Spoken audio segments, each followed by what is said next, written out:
નમસ્તે વિદ્યાર્થી મિત્રો, જો એ હોમવર્ક માટે મેં કેટલાક એમસીક્યુ લખ્યા છે જે તમે વારા પરથી વિડીયો પોઝ કરીને એ એમસીક્યુ લખી દેજો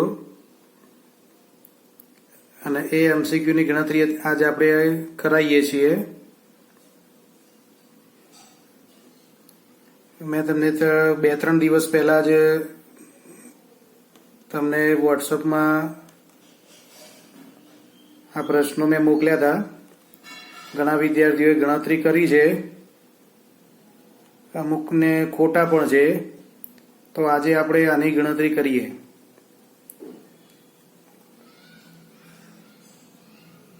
બરાબર, વિડીયો પોઝ કરીને તમે એક નોટમાં લખવા તો લખી દેજો, જેમની પાસે આ પ્રશ્નો ના પહોંચ્યા હોય. હવે આમાં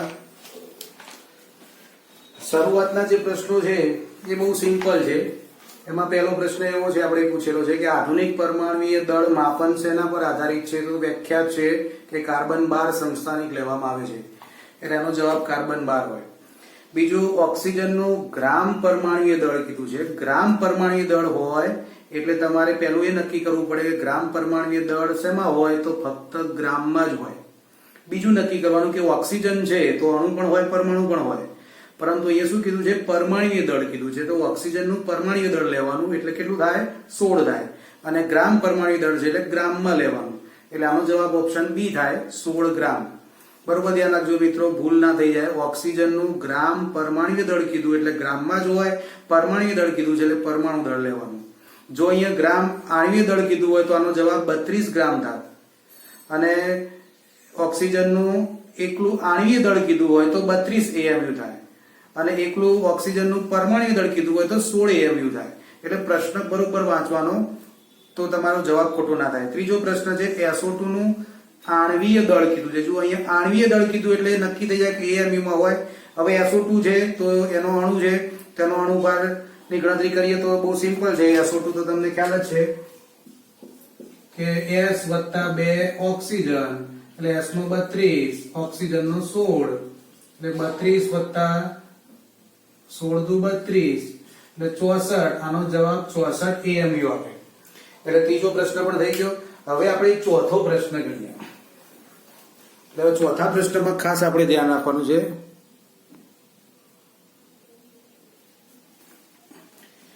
તો ચોથો પ્રશ્ન છે, અહીંયા મેં લખેલો છે એટલે તમને ખ્યાલ આવી જશે કે સમાન દળના ઓક્સિજન, હાઇડ્રોજન, મિથેન એ જેમ છે ને સમાન અવસ્થામાં એક પાત્રમાં લેવામાં આવે છે, તો તેઓનો મોલ ગુણોત્તર શોધો.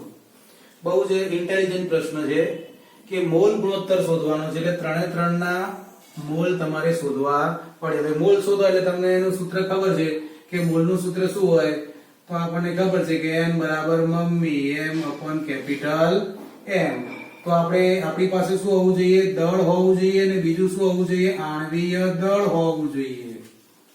તો અહીંયા આણ્વીય દળ તો મળી જશે, પણ દળ આપણે સમાન લેવાનું છે. તો હવે ગુણોત્તર જ્યારે શોધવાનો હોય તો ગણિતની અંદર એક સામાન્ય એવું વિચારવું પડે કે 3 માં જે બારે હોય, મતલબ 3 નું જે અણુભાર જેનું સૌથી વધુ હોય એટલું આપણે સમાન દળ લઈએ તો ગુણોત્તર શોધવામાં સરળ રહે. બરોબર, ધ્યાનથી સાંભળજો કે ઓક્સિજન, હાઇડ્રોજન, મિથેનમાં જેનું દળ સૌથી વધારે હોય એ દળના 3 ને આપણે એક પાત્રમાં લઈએ તો ઓક્સિજનના તો સીધા 1 મોલ થઈ જાય. કારણ આપણને ખબર છે કે મોલ લેવા માટે 1 મોલ ક્યારે કહેવાય? જ્યારે એનું અણુભાર જેટલું ગ્રામમાં વજન લઈએ એટલે 1 મોલ થાય. તો ઓક્સિજનનું 1 મોલ, આ 3 માંથી વધુ દળ ઓક્સિજનનું છે, આણ્વીય દળ. તો ઓક્સિજનનું 1 મોલ જવાબ લાવવા માટે તમારે ઓક્સિજનના અણુભાર જેટલું દળ લેવું પડે.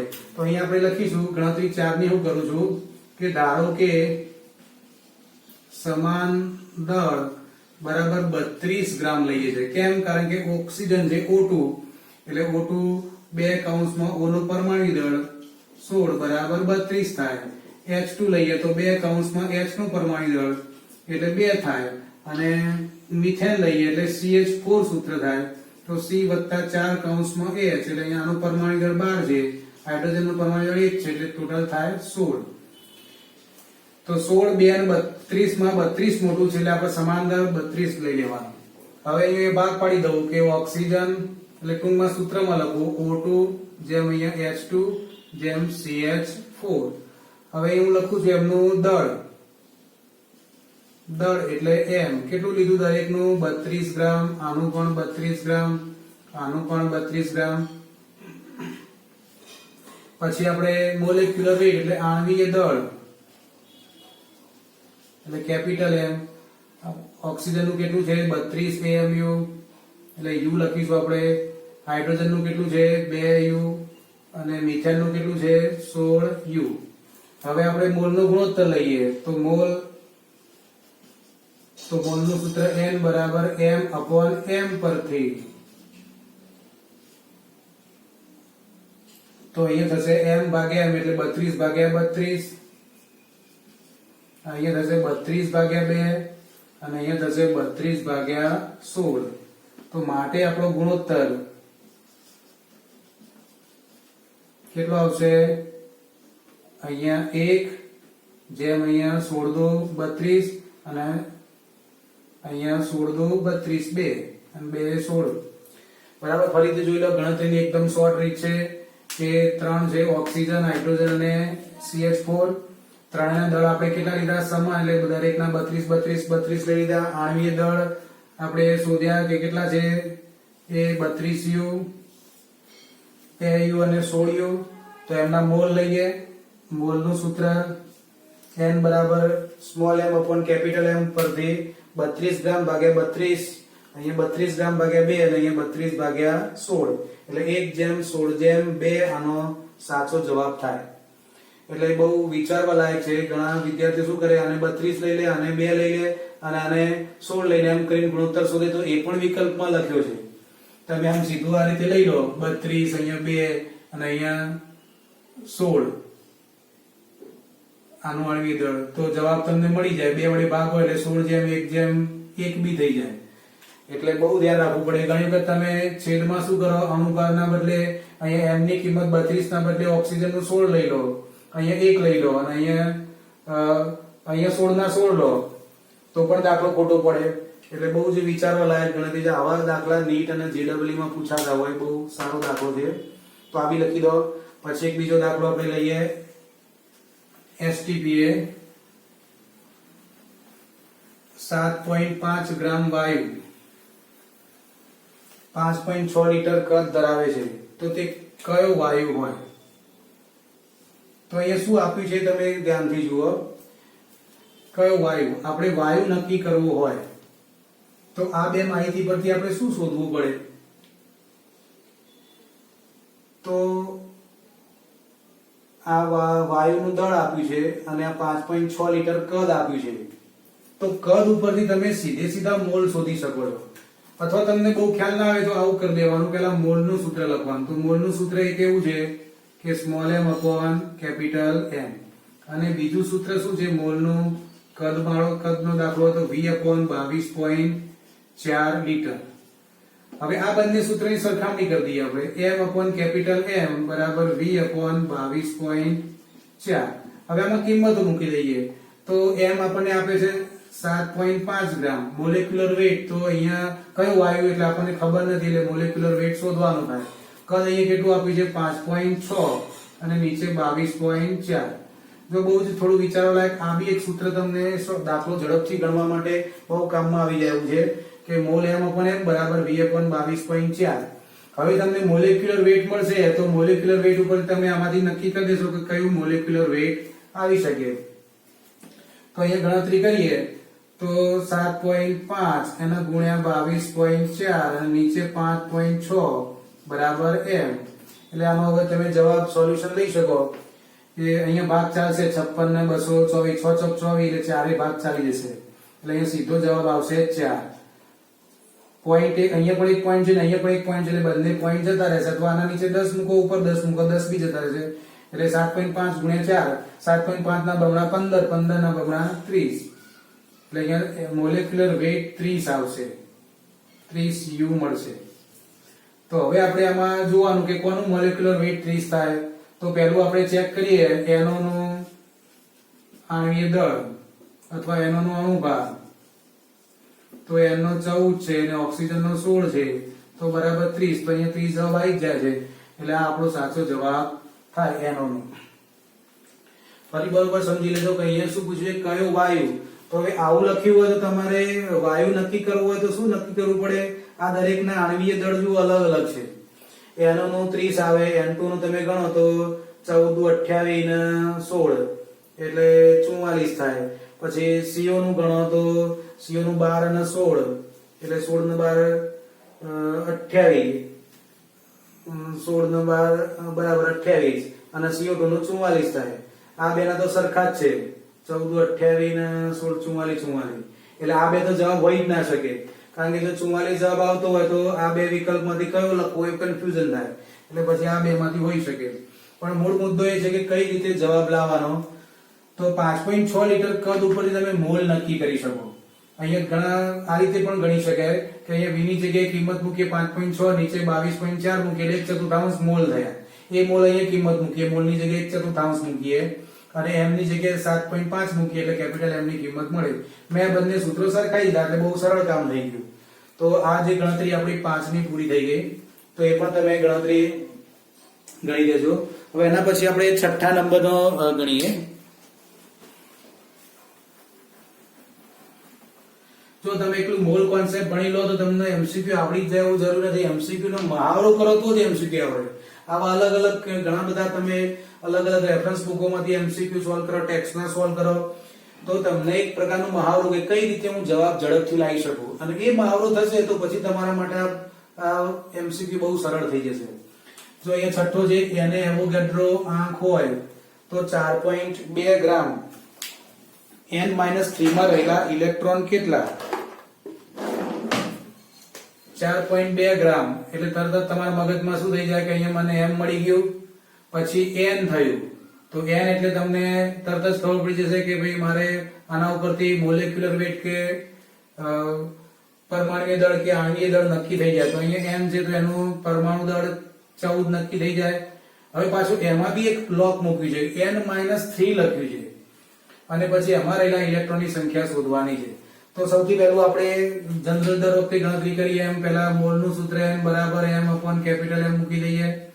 હવે m ની કિંમત કેટલી છે? 4.2 ગ્રામ, અને n છે એટલે n નો પરમાણુ ભાર 14 થાય. અહીંયા પરમાણુ જ આપ્યો છે, અહીંયા અણુની કે નાઇટ્રોજન વાયુની વાત કરી નથી એટલે અહીંયા 14 મૂકીએ, 14 તારી 42 એટલે 0.3 મોલ થાય. અહીંયા સાહેબ વચ્ચે લખું છું મોલ એટલે તમને ખબર પડે. ઘણી વખત પાછું એમ ઘણા વિદ્યાર્થીનો પ્રશ્ન થાય કે n શું પાછું આવ્યું, n એટલે મોલ. હવે અહીંયા આપણે જોઈએ કે n-3 છે તો n નો પરમાણુ ક્રમાંક તમે એમ ગણતરી કરો, હા હી લી બે બો કા ના એટલે 7 નંબર, બે બો કા ના ઉપરથી નાઇટ્રોજન 7 નંબર. પહેલી કક્ષામાં 2 આવશે, બીજી કક્ષામાં 5 આવશે, એટલે એના કુલ ઇલેક્ટ્રોન કેટલા થવાના? 7 ઇલેક્ટ્રોન. પણ અહીંયા તમને શું આપ્યું છે? n-3. હવે આયન ઇલેક્ટ્રોન રચના તમને ખબર છે કે અહીંયા -3 નો મતલબ શું થાય? તમે એક નાઇટ્રોજન પરમાણુ લો તો એની અંદર 7 એનો પરમાણુ ક્રમાંક છે, એટલે 7 શું હોય? એના પ્રોટોન હોય, અને આસપાસ કેટલા ઇલેક્ટ્રોન ઘૂમતા હોય? પહેલી કક્ષામાં 2 અને બીજી કક્ષામાં કેટલા હોય? 5 હોય. 1 2 3 4 5. હવે 5 ઇલેક્ટ્રોન છે. હવે જેટલા ઇલેક્ટ્રોન છે એટલા જ પ્રોટોન છે, એટલે આનો વીજભારની દ્રષ્ટિએ તટસ્થ થઈ ગયું. હવે આમાં તમે 3 ઇલેક્ટ્રોન લાવો, નવા ઉમેરો એની અંદર, તો 3 ઇલેક્ટ્રોન ઉમેરો એટલે શું થઈ જાય? અહીંયા 10 e માઈનસ થઈ જાય, એટલે -10, પણ પ્રોટોન તો 7 ના 7 જ છે, એટલે આનો જવાબ આવે -3. એટલે ઋણ આયન હોય એનો મતલબ એમાં ઇલેક્ટ્રોન ઉમેરેલા હોય. કોઈ વિદ્યાર્થી એવું ભૂલમાં એમ સમજે કે હું આમાંથી 3 ઇલેક્ટ્રોન દૂર કરી દઉં તો શું પોઝિશન થાય? 3 ઇલેક્ટ્રોન દૂર કરી દે તો કુલ વીજભાર શું થયો એનો? 7 પોઝિટિવ તો હતા જ. હવે એની જોડે નેગેટિવ કેટલા વધ્યા? 1 2 3 અને 4, તો 4 નેગેટિવ વધ્યા, તો આ બેનો જવાબ +3 થાય. તો +3 હોય તો ઇલેક્ટ્રોન ઓછા કરવાના હોય, -3 હોય તો ઇલેક્ટ્રોન ઉમેરવાના હોય. આ બી ઘણા વિદ્યાર્થીઓને જો ખ્યાલ નથી આવતો હતો તો એ પણ તમે સમજી લેજો આ રીતે કે દરેક પરમાણુ વિદ્યુતભારની દ્રષ્ટિએ તટસ્થ હોય. તમે એમાં ઇલેક્ટ્રોન ઉમેરો એટલે ઋણ ભાર વધી જાય, ઇલેક્ટ્રોન દૂર કરો એટલે ઋણ ઓછા થઈ જાય એટલે પોઝિટિવ ભાર વધી જાય. એટલે કે ઇલેક્ટ્રોન ગુમાવે તો ધન આયન, ઇલેક્ટ્રોન મેળવે તો ઋણ આયન. અહીંયા કેટલા ઇલેક્ટ્રોન થશે? 2 8, એટલે ટોટલ ઇલેક્ટ્રોન કેટલા થઈ ગયા? 10. એક પરમાણુમાં કેટલા ઇલેક્ટ્રોન થયા? 10 ઇલેક્ટ્રોન થયા. આ એક જ પરમાણુની વાત થઈ. હવે મોલ છે તો મોલ ઉપરથી આપણે n ના પરમાણુની સંખ્યા લઈએ. n ના પરમાણુની સંખ્યા તો આ બી સૂત્ર છે m ગુણ્યા કેપિટલ N એવોગાડ્રો નંબર. જેટલા મોલ હોય એને આપણે એવોગાડ્રો નંબર વડે ગુણી દઈએ. તો અહીંયાનો જે વિકલ્પ છે વિકલ્પ કેવા આપ્યા છે? n માં જ આપ્યા છે. તો આપણે n ની કિંમત મૂકવાની જરૂર નથી, એને m ના m જ રાખીએ. જો અહીંયા n ના પરમાણુની સંખ્યા કીધી હોય તો 0.3 n તમારે કરવાના થાય. પણ એને શું માંગ્યું છે? n ના n-3 ના ઇલેક્ટ્રોનની સંખ્યા માંગી છે. તો એક પરમાણુમાં કેટલા ઇલેક્ટ્રોન છે? 10. તો આટલા પરમાણુની સંખ્યા છે એમાં દરેક પરમાણુમાં 10 ઇલેક્ટ્રોન હોય એટલે ગુણ્યા 10 કરી દેવાના. 10 ગુણ્યા 0.3 ગુણ્યા Na બરાબર 3 Na આનો સાચો જવાબ થાય. બરાબર, આટલા પરમાણુ જેટલા પરમાણુ એને ગુણ્યા Na એટલે Na ના પરમાણુની સંખ્યા અને Na ના દરેક પરમાણુમાં કેટલા ઇલેક્ટ્રોન છે? 10. હવે આ જ પ્રશ્નને જો n-3 લખ્યું હોય પણ તમને ડિસ્ટર્બ કરવા માટે ઇલેક્ટ્રોનની જગ્યાએ એમ લખી દે કે પ્રોટોનની સંખ્યા કહો. તો અહીંયા n-3 આપ્યું હોય અને અહીંયા ઇલેક્ટ્રોનની જગ્યાએ પ્રોટોન લખ્યું હોય તો બધા વિદ્યાર્થી આ જવાબ લખીને આવે. અને એ જવાબ સાચો નથી, કારણ કે પ્રોટોન કીધા છે. પ્રોટોન કેટલા હોય? એક નાઇટ્રોજન પરમાણુમાં 7 જ પ્રોટોન હોય.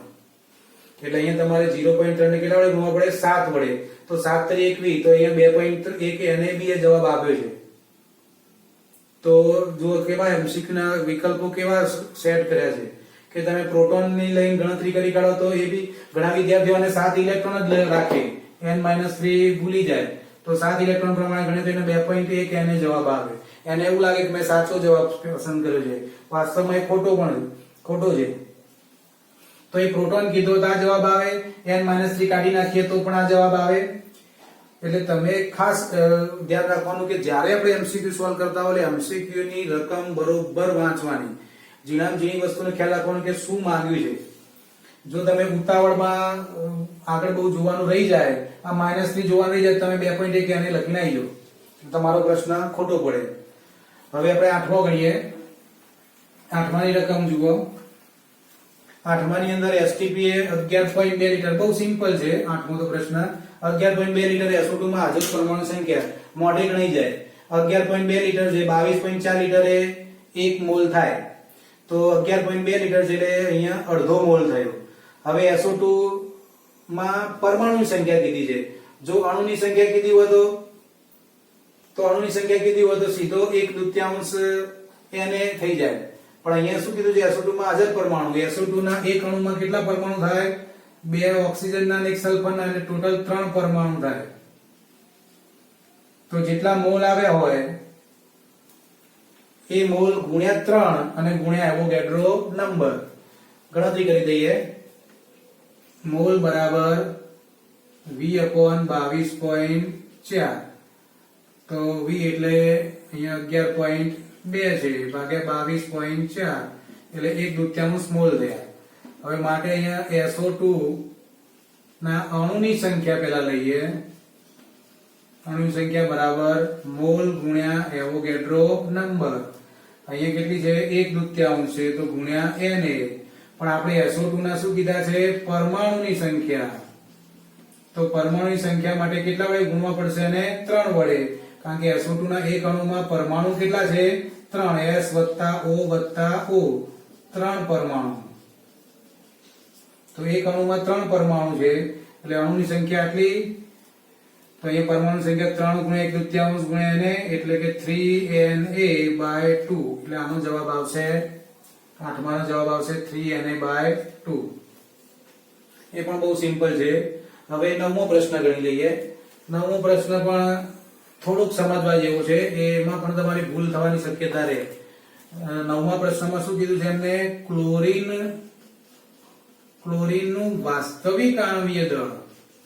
મેં આગળના લેક્ચરમાં તમને સમજાવી દીધું વાસ્તવિક આણ્વીય દળ અને આપણું આણ્વીય દળ જે સાપેક્ષ આણ્વીય દળ કહેવાય એ બંનેમાં શું ફેર છે. તો અહીંયા પહેલા આપણે ક્લોરીન એટલે Cl2 એનું આપણે આણ્વીય દળ શોધીએ AMU માં, સાપેક્ષ આણ્વીય દળ. તો 2 કૌંસમાં Cl એક Cl નું પરમાણુ દળ 35.5 હોય એટલે ટોટલ થશે 71 AMU. હવે આપણે એનો ક્લોરીન નું વાસ્તવિક આણ્વીય દળ શોધીએ તો એ માટે 71 ગુણ્યા 1 AMU કરવા પડે. હવે 71 ગુણ્યા AMU નું દળ આપણને ખબર છે. AMU દળની વ્યાખ્યા પણ ખબર છે કે કાર્બન 12 સમસ્થાનિકના એક પરમાણુ જેટલું દળ હોય એનાથી 12મો ભાગ એટલે 1 AMU અને 1 AMU ની કિંમત યાદ રાખવાની 1.66 ગુણ્યા 10⁻⁻24 એટલે આ જવાબ આવે ગ્રામમાં. હવે આને તમે ગુણાકાર કરો તો મારા ખ્યાલથી કેટલો જવાબ આનો વિકલ્પમાં આપ્યો છે 117.86 ગુણ્યા 10⁻⁻24 ગ્રામ. હવે મેં ઓપ્શનમાં પાછળ કિલોગ્રામ લખ્યા છે પણ કિલોગ્રામના બદલે જો AMU લખ્યા હોય તો ઘણા વિદ્યાર્થી પાછા છેલ્લે ભૂલ કરી દે. આ રીતે ગણતરી કરી હોય પણ ગ્રામના બદલે મગજમાં AMU સેટ થઈ ગયો તો પાછળ AMU લખી દે. એટલે MCQ આમ લાગે બહુ સરળ પણ એનો સાચો જવાબ નક્કી કરવામાં બહુ મગજ કસવું પડે અને બહુ ધ્યાનથી ગણવું પડે. એક બે વખત મનમાં એને રિવાઇઝ પણ કરવું પડે કે મેં ખોટો ઓપ્શન તો પસંદ નથી કર્યો. આવડતું બધાને હોય પણ પસંદગી ખોટાની થઈ જાય.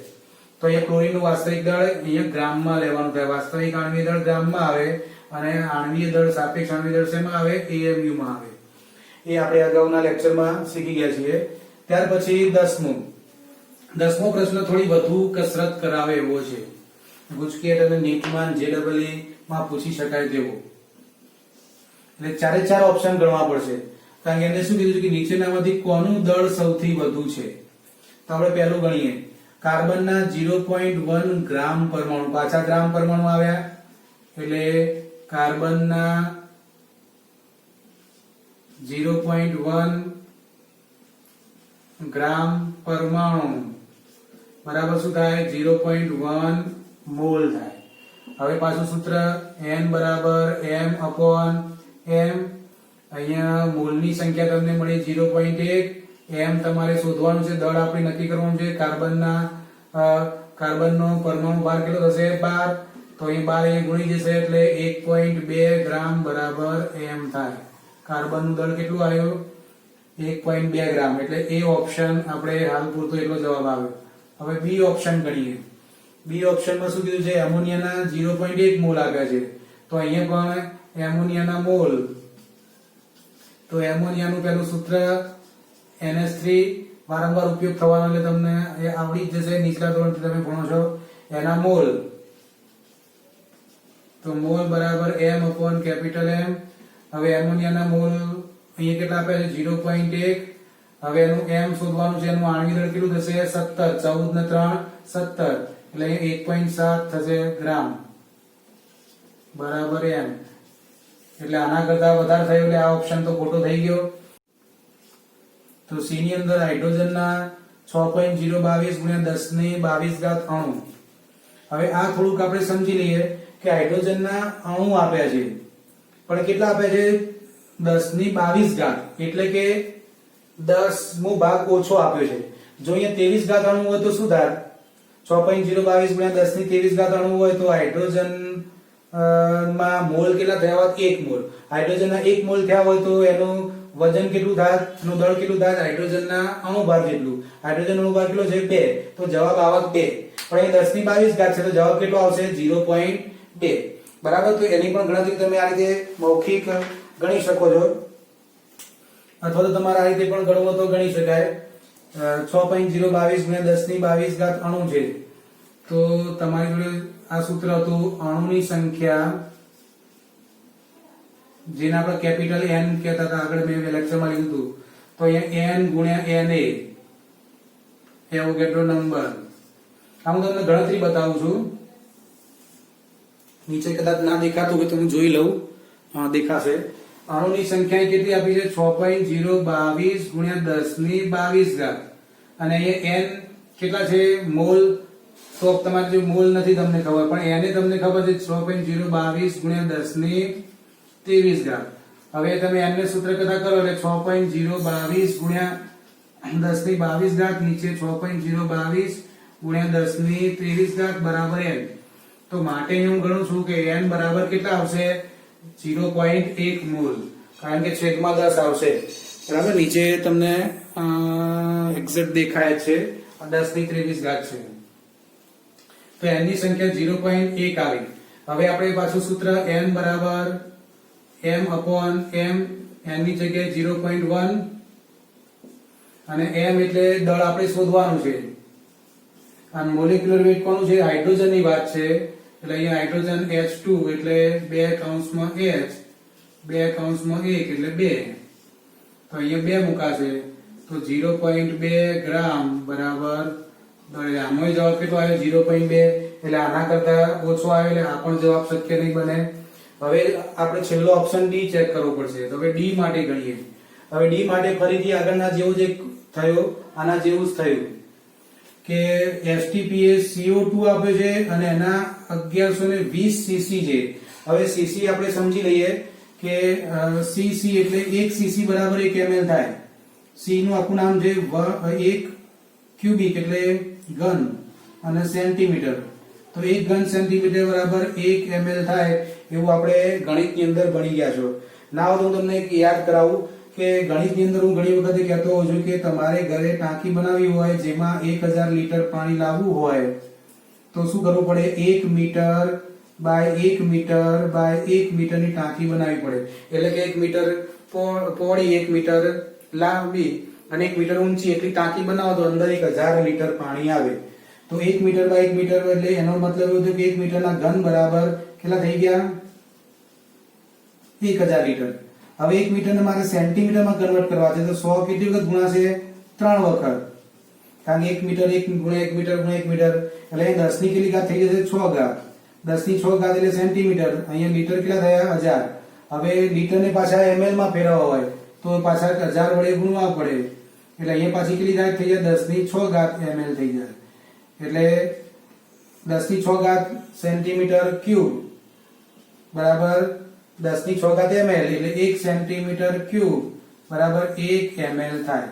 એ સેન્ટીમીટર ક્યુબ ને આપણે cc તરીકે ઓળખીએ છીએ એટલે 1 cc બરાબર 1 ml. આનો મતલબ કે 1120 ml છે. હવે જ્યારે આવું ml વાળું સૂત્ર પૂછાય તો તમને ખબર છે કે મોલ બરાબર V/22.4 લીટર. હવે મોલ નું પણ બીજું સૂત્ર છે M/M. આ મૂકી દો એટલે તમને જવાબ મળી જશે. જો m તો તમારે દળ શોધવાનું છે. હવે આનું m એટલે CO2 નો તો ખબર છે 12 + 2 કૌંસમાં ઓક્સિજન એટલે 12 + 16 = 32 એટલે 44. તો અહીંયા મોલેક્યુલર વેટ કેટલું છે? 44 છે કાર્બન ડાયોક્સાઇડ નું. હવે 1120 cc છે એને આપણે શેમાં કન્વર્ટ કરવા પડે? આ લીટરમાં જ હોય હંમેશા તો ઉપર પણ શેમાં લેવું પડે? લીટરમાં જ લેવું પડે. એટલે આપણે 1120 મૂકીએ તો નીચે શું કરવા પડે? 1000 મૂકવા પડે.